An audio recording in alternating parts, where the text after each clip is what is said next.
அப்படியே இன்னொரு வழக்குக்கு நீங்க வாங்க. மேலவளவு முருகேசன் அதில் வந்து சாதி ஆணவ படுகொலை. இது வந்து ஆணவ படுகொலை, கௌரவ கொலைன்னு சொல்லிக்கிறாங்க. அது சாதிய ஆணவ படுகொலை. நீ வந்து பஞ்சாயத்து தலைவரை வந்து என்ன அதிகாரம் பண்ணுறதா அப்படின்றதுக்காக வெட்டி கொலை செய்யப்பட்டது. அதில் கொஞ்சம் பேர் வந்துட்டு தண்டனைக்கு உட்பட்டிருக்காங்க. சம்மந்தப்பட்டவங்களுக்கு புகார் முன்கூட்டியே கொடுக்கும்போது முன்னாடி எனக்கு ஒரு சம்பவம் நடக்காது, இந்த ஊரில் இது மாதிரியான விஷயம் இருக்குதுன்ற உன்னுடைய இன்டெலிஜென்ஸ் சொல்லி நீங்கள் நடவடிக்கை எடுத்த தவறு இருக்குல்ல இந்த அரசு, அந்த மாவட்ட கண்காணிப்பாளர் என்ன பண்ணிட்டு இருந்தீங்க?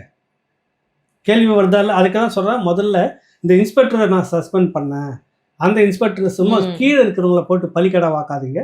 சூப்பரிண்டென்ட் ஆஃப் போலீஸ், அந்த மாவட்ட கண்காணிப்பாளர், மாவட்ட ஆட்சியாளர் 2 பேருமே முதல்ல சஸ்பெண்ட் பண்ணணும். இடமாற்றம் பண்ணுறதெல்லாம் பண்ணவே சஸ்பெண்ட் பண்ணணும். பண்ணிங்கன்னா தான் இதுக்கான ஒரு தீர்வு வரும். 2வது அப்படியே இன்னொரு கொலைக்கு நீங்கள் வாங்க. காந்தாரி அம்மன் கோயில் சொல்லிட்டு மிக பிரசித்தி பெற்றது. வைகோ அவர்களுடைய உறவினர்கள்லாம் சேர்ந்து அதை பண்ணதான் அந்த வழக்கில் சொல்லிக்குவாங்க. அந்த ஒடுக்கப்பட்ட அட்டவணை பிரிவினர் எங்களுக்கான ஒரு தெய்வம் காந்தாரி அம்மன் ஒரு சிலையை நாங்கள் வைக்கணும்னு தான் பேச்சு, வேற எதுவும் பண்ணலை. இந்த மண்ணில் அவங்க தெய்வம். அவங்கள வந்து தாறுமாறா வெட்டி கையை கல்லாம் பிரித்து போட்டு ஆணூர் பருத்து வாயில் வச்சுட்டு இப்படியெல்லாம் பண்ண ஒரு கொடூரம் வேற எங்கேயும் நடந்தது, இங்கே தான் நடந்துச்சு, இந்த மண்ணில் நடந்தது. இவ்வளவோ முடிச்சிட்ட பிற்பாடு கடைசியாருன்னா குற்றவாளிகள் இல்லை, விடுதலை. அப்போ இங்கே என்ன பண்ணணும்னா, நாம் தமிழர் கட்சி இதில் வரைவில் இருக்குது. இந்த மாதிரி சம்பவங்கள் என்ன நடந்ததுனாக்கா, சம்பந்தப்பட்ட ஆய்வாளர் அந்த வழக்கு எடுத்து நடத்துறாருல, நடத்தி கொண்டுட்டு வர்றாருல, குற்றவாளி தண்டனை கிடைக்கணும். இல்லை விடுதலை என்னன்னாக்கா அந்த குற்றவாளி யாருன்னு கண்டுபிடிக்கணும். நீ அப்படி தகுதி இல்லைன்னு நீ நிரந்தரமாக உனக்கு பணி இல்லை, நீக்கணும்.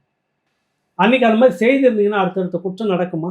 காவல் அவர் என்ன பண்ணுவாங்க, வழக்கு நீதிமன்றத்துக்கு போட்டோம், அங்கே போயிட்டு அது அக்யூட்டில் ஆகிடும், தள்ளுபடி ஆகிடும், விடுதலை ஆகிடுவாங்க. அந்த மாதிரி மேம்போக்காக பண்ணுற போக்கு இருந்துச்சுன்னா அந்த ஆய்வாளருக்கு யூனிஃபார்ம் போட்டுங்கிறவருக்கு வழக்கை நடத்தக்கூடிய இன்ஸ்பெக்டர் அவர் தான் நடத்தணுங்க. அது நடத்தும் போது தப்பு வந்துச்சுன்னா நம்ம வேலை போயிடுன்ற பயம் இருக்கும். ஆமாங்கய்யா, குற்றச்சாட்டை சாட்டுறீங்க, அவன் தண்டனை வாங்கணுமா இல்லையா? இல்லைன்னா அது பொய்யா நீங்க குற்றச்சாட்டு சொல்லியிருக்கீங்கன்னு அர்த்தம் இல்லை. அப்ப அப்பாவே பாதிக்கப்பட்டிருக்கிறான்றதுக்கு நீங்களும் பொறுப்பேற்கணுமா? ஒன்று அப்படி வந்துடும். அப்போ உண்மை குற்றவாளிகள் யார் கண்டுபிடிச்சிருக்கணுமா இல்லையா? அப்புறம் எதுக்கு நீங்க யூனிஃபார்ம் போட்டு அந்த இடத்துல இருக்கிறீங்க? அதனால உடனடியாக பணியிடம் நீக்கும். ஆனால் அந்த வழக்கை நீங்க வெற்றிகரமாக முடிச்சிங்கனாக்கா பதவி உயர்வுன்றதும் உள்ள சீமான் சொன்னார். புரியுதில்ல?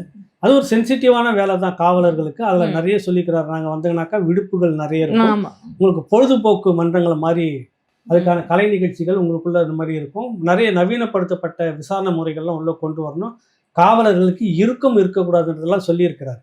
இது எதுவுமே இல்லாத ஒரு போக்கு இன்னைக்கு இருக்குது. அப்போ இப்படி தொடர்ச்சியாக கொலை நடக்கிற பல கூறுகள்